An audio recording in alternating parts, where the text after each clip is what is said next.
Saudara Prabowo Subianto dan Gibran Rakebuming Raka akhirnya mendaftarkan diri ke KPU Rabu siang setelah PSI yang diketuai oleh putra bungsu Presiden dan adik Gibran ikut mendeklarasikan pasangan Prabowo Gibran. Benarkah ada relasi keluarga Jokowi dalam pasangan Prabowo Gibran? Peneliti politik Yusof Ishak Institute, Made Supriyatma akan menganalisisnya dan sudah hadir bersama kami. Selamat malam, Bli Made. Selamat malam. Selamat malam. Baik. Selamat malam, Mbak. Ya. Bli, kalau kita bicara soal Pak Prabowo dan Gibran yang akhirnya deklarasi dan daftar ke KPU, Anda melihat ini sudah terprediksi sejak awal atau ini kejutan di pemilu kali ini? Tidak ada yang mengejutkan sama sekali.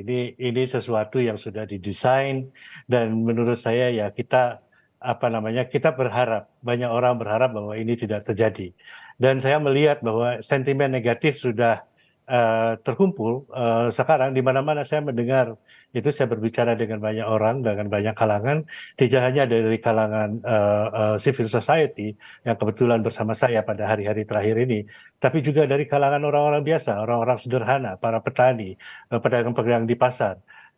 Saya melihat bahwa sentimen itu negatif, tetapi saya kira mereka melakukan ini, itu mereka percaya bahwa dengan kampanye, dengan campaigning yang bagus, itu mereka akan bisa memenangkan pemilihan ini, bisa mengubah persepsi publik tentang politik dinasti ini.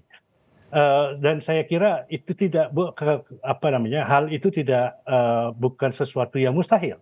Kalau Anda pergi di mana saja, saya mendapat laporan dari Kupang, saya mendapat laporan dari Bali, saya mendapat laporan dari Kalimantan, dan kebetulan ada beberapa teman di daerah yang berkumpul dengan saya di sini. Gambar PSI dengan Kaisang dan Presiden Jokowi, Jokowiisme, itu ada di mana-mana, di seluruh Indonesia. Jadi menurut saya PSI yang berubah dari partai sederhana, partai anak-anak muda kelas menengah perkotaan yang idealis, terus kemudian sekarang mampu menggelontorkan begitu banyak uang. Karena ini persoalan uang, ini persoalan financing the political parties, ya, yang tidak pernah diatur di dalam dalam politik kita. Dan kalau kita lihat itu begitu masif. Ya, begitu masif kampanye mereka, dan saya yakin apakah ini tidak akan mempengaruhi opini publik. Saya berkeyakinan itu mampu, dan saya sangat ingin tahu sebenarnya siapa konsultan di balik ini. Bukan orang Indonesia, seperti kita tahu ada banyak pemain-pemain asing yang berada dalam di balik kampanye-kampanye.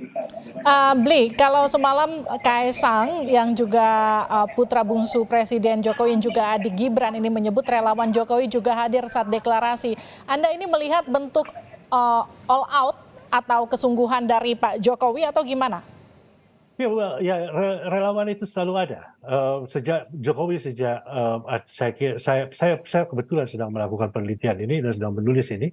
Relawan itu ada sejak pemilihan Jokowi menjadi gubernur, dan kemudian 2014 dipakai secara efektif untuk menjadi relawan. Tetapi struktur relawan ini berubah dari masa ke masa. Saya berani mengatakan bahwa sekarang rela demi cuan, itulah para relawan. Di mana-mana mereka adalah political contractor basically. Pada dasarnya para relawan sekarang adalah political contractor. Tidak ada lagi orang yang mau bekerja secara sukarela untuk politik karena memperjuangkan idealisme tertentu. Dan ketika semua berakhir dengan dinasti seperti begini, tidak ada lagi orang yang mau membela tanpa ada sesuatu reward di baliknya. Dan orang melihat itu, ya.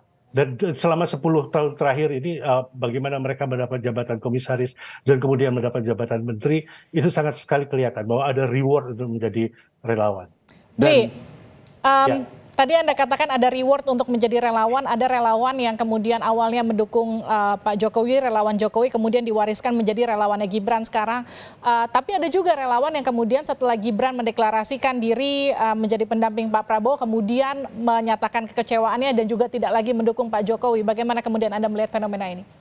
Sama saja. Sama saja. Ada beberapa, tetapi di balik mereka bekerja itu, dan saya kira normal bahwa mereka mengharap bahwa apa namanya satu jabatan politik, satu pengaruh politik, kemudian satu karir politik di dalam pemerintahan, atau mungkin satu karir ekonomi. Semua mengharapkan seperti begitu karena pelajaran dari relawan yang berbeda sekali dari partai politik. Saya pasti sebagai ilmuwan politik, saya masih percaya pada partai politik karena partai politik dibangun atas dasar ideologi. Partai politik seburuk-buruknya partai politik itu mereka punya accountability. Anda mau minta accountability dari mana terhadap relawan? Tidak ada. Ya, politisi yang ada di DPR, yang ada di partai politik, Anda bisa tinggal mengatakan bahwa jangan pilih partai ini karena banyak politisinya busuk. Hmm. Anu sekali, apa namanya, normal sekali dalam demokrasi. Sebagai ilmuwan politik, saya masih percaya bahwa partai politik itu penting. Bli, ada yang kemudian berpendapat politik harus dipisahkan dari etika. Bagaimana menurut Anda sikap Jokowi dan Gibran terhadap PDI Perjuangan? Politik harus dipisahkan dari etika. Saya sendiri mengatakan politics of the moral. Politik itu tidak ada etik. Ya, ini sesuatu yang murni. Politik is a war, satu perang gitu ya. Jadi Anda mau pakai peristiwa apa saja, tetapi tetap kembali lagi. Saya menulis di Project Multatuli tentang Gibran. Saya menulis doktrin Gibran yang mungkin juga doktrinnya Jokowi. Biar rakyat memilih katanya begitu ya. Ya, benar, rakyat memilih dengan segala macam cara. Tetapi kalau seandainya satu pihak punya duit yang sangat tidak terbatas untuk mempengaruhi publik, untuk mampu menyewa orang, untuk mempengaruhi publik, untuk menyebarkan informasi yang apa namanya menguntungkan dia. Saya akan punya artikel keluar di East Asia Forum mungkin dalam minggu ini atau minggu depan tentang bagaimana approval rating Jokowi itu menjadi sangat tinggi karena tidak ada oposisi lagi. Ya, Oke. tidak ada oposisi lagi. Jadi tidak ada oposisi lagi, semua narasi itu di-engineer oleh dia sendiri. Ya, karena tidak ada oposisi, tidak ada suara lain dan orang terpaksa akhirnya menelan itu semua. Approval ratingnya menjadi sangat tinggi. Ya, karena itu. Ya, jadi ini kemudian yang menyebabkan Anda sempat mengatakan approval rating terhadap Pak Jokowi itu adalah sebuah ilusi karena memang nggak ada lagi oposisinya. Karena tidak ada lagi oposisi, tidak ada lagi narasi lain, tidak ada lagi data pembanding lain. Ya, Dan sehingga lewat orang percaya. Baik, dan lewat approval rating itu kemudian Pak Prabowo kemudian Anda menilai berusaha meraih suara pendukung Pak Jokowi. Ya, betul. Dan itu sekarang kan menempel terus gitu kan ya, apa-apa gitu ya. Kalau Anda lihat, tidak usah keluar aja Anda ke jalan dan Anda lihat spanduk. Ya, bagaimana spanduknya PSI sekarang, seolah-olah dia adalah partai yang mayoritas. Seolah-olah PSI sekarang adalah seolah-olah partai yang berkuasa, memiliki kursi terbanyak di DPR. Padahal partai ini masuk DPR pun tidak. Tapi sekarang dengan kampanye seperti begini, orang akan terpengaruh. Ya, belum lagi operasi yang lain. Ya, itu itu topik yang lain lagi. Bli, Anda melihat seperti apa sebetulnya hubungan Pak Jokowi dan juga Bu Mega? Kenapa kemudian terlihat ada kegamangan PDIP untuk menyatakan berseberangan dengan Pak Jokowi? Karena sekarang jelas-jelas ada Gibran di sana yang sudah berseberangan dengan PDI Perjuangan. Saya kira mereka harus hati-hati karena yang mereka lawan adalah orang yang incumbent, orang yang berkuasa, orang yang memiliki apa saja, bisa membuat apa saja, gitu ya. Jadi mereka secara logis itu mengambil jalan, oke, nggak usah gaspol lah, gitu. Saya mendengar gerenengan di bawah dari kader-kader mereka dan lain sebagainya. Mengapa kita tidak menarik kontras dengan dengan Pak Jokowi? Mengapa kita tidak menjadi oposisi saja, begitu ya? Tapi kayaknya di kalangan elit elit PDIP sendiri masih gamang. Mereka tidak ingin berusaha untuk sesuatu yang penting. Mereka percaya bahwa mereka punya grassroots, punya kader yang sampai ke bawah dan mampu menandingi kampanyenya Prabowo, Gibran dan Jokowi nanti gitu. Ya saya agak meragukan itu karena saya tahu bahwa mereka tidak punya juga uang sebanyak yang dipunyai oleh triumvirat ini. Oke, Bli, kalau kita lihat belakangan ada banyak laporan yang masuk ke KPK, kemudian sampai dari mulai Pak Jokowi, Gibran, kemudian Kaesang sampai Anwar Usman juga ikut dilaporkan. Anda melihat ada gerakan yang memang ini murni dari rakyat yang kecewa kemudian melaporkan, ataukah memang ada pihak perlawanan yang kemudian menggerakkan laporan ini? Oposisi sangat lemah, ya, dan kita berada dalam posisi dalam pemilihan umum sekarang ya.